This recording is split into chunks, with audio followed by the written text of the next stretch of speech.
only contributors can apply for assistance for reconstruction and development as such, the hurricane damage. You're saying only contributors? Or their immediate families? Contributors or the immediate. Then I'm curious then. The church is not a contributor. So on what basis, how would you assess their application for loans and understand they're supposed to apply to housing trust for loans? And if they are not contributors, how do you assess them and approve such application when you are telling us now that only contributors can apply? In what category? How do you assess that? And they're not contributors. Mr. Chairman, for many years now, we have operated what we refer to as an institutional loan. No. Mr. Miller, watch me. I'm not asking about what happens over the years. I ask a simple question in a relationship. If the churches are not contributors and housing trust was established to assist contributors, and you are saying only contributors are qualified to apply, I'm not interested in institutional loans that have been done over the years. I'm asking how do you provide for them? They are not contributors when you just say contributors provided for. I am not aware, Mr. Chairman, of the specific case that the member is referring to. What we have in place is a facility that will allow, so you have churches that are a member of a larger umbrella. So, for example, take the Baptists. So the Baptists could apply for a loan, provide us with the necessary security. As we all know, they own a lot of land. We have found in the past. No, I'm not clear. Is that for residential development you're talking about, where they're acting as developers? Or it's for the church's own facilities? I think Mr. Warmington wants to know. Yes. In what capacity is the church benefiting if they are not a contributor and NHG was set up to serve contributors? It is not correct to say the church is not a contributor. No. Just a minute. Point of order. Correction. Can you provide evidence in this to this meeting that churches have been contributing to housing trust? How church going to contribute to housing trust? My brother, hold on. Mr. Miller. How can the church contribute? The church has never contributed a dime.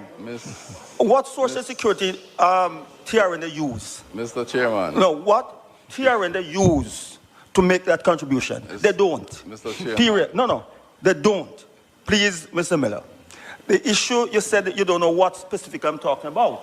An announcement was just made last week. The provisions are made for them to get concessional loan from you.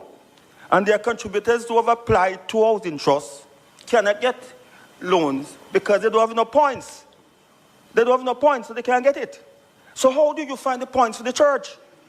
How do you arrive at that? I don't want you about institution and, umbrella church or Baptist or what have you.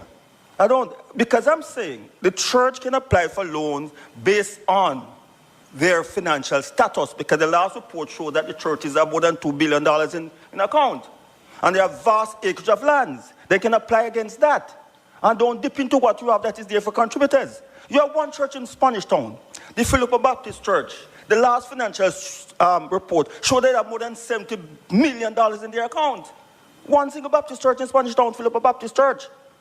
So what I'm saying, you have poor contributors applying to you.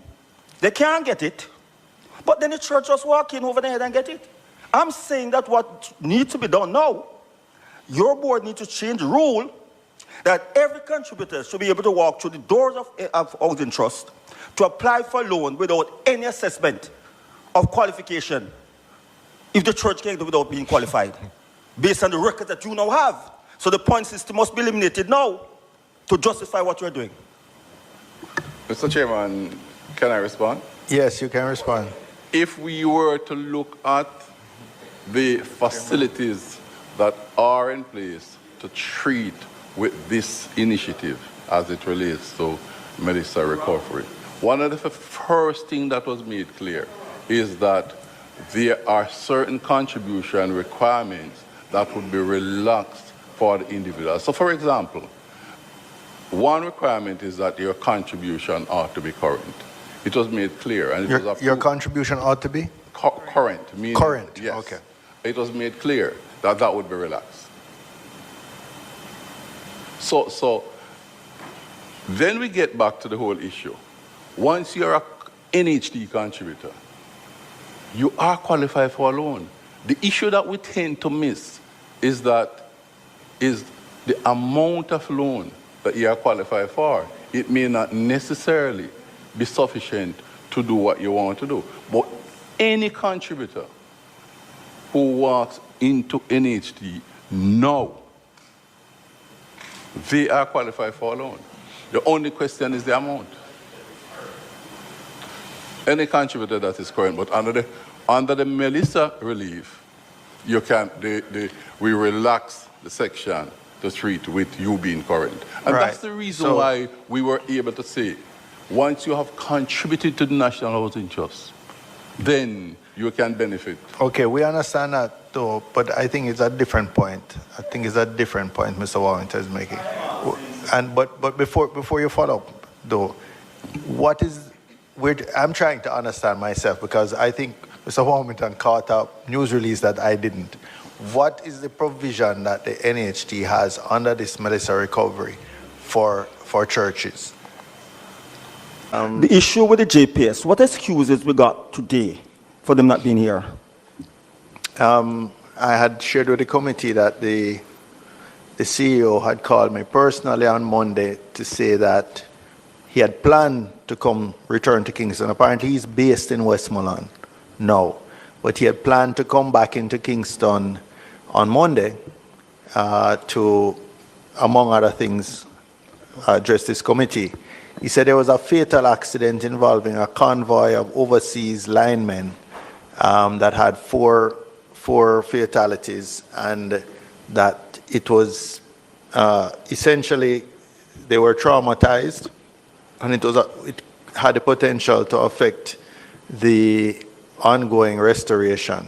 And he felt it was important for him to be there to deal with the matters on the ground and ensure that restoration continued.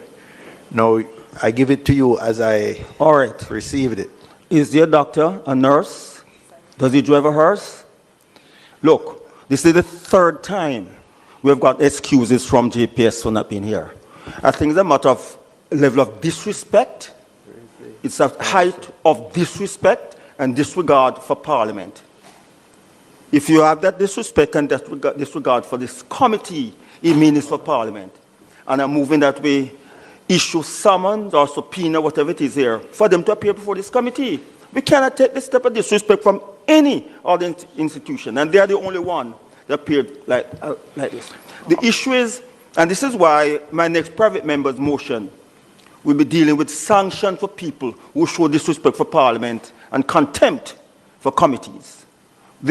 As it stands now, we have nothing in law that you can, sanction them with. So this is a part that I'm coming with now, because this is height of disrespect and disregard.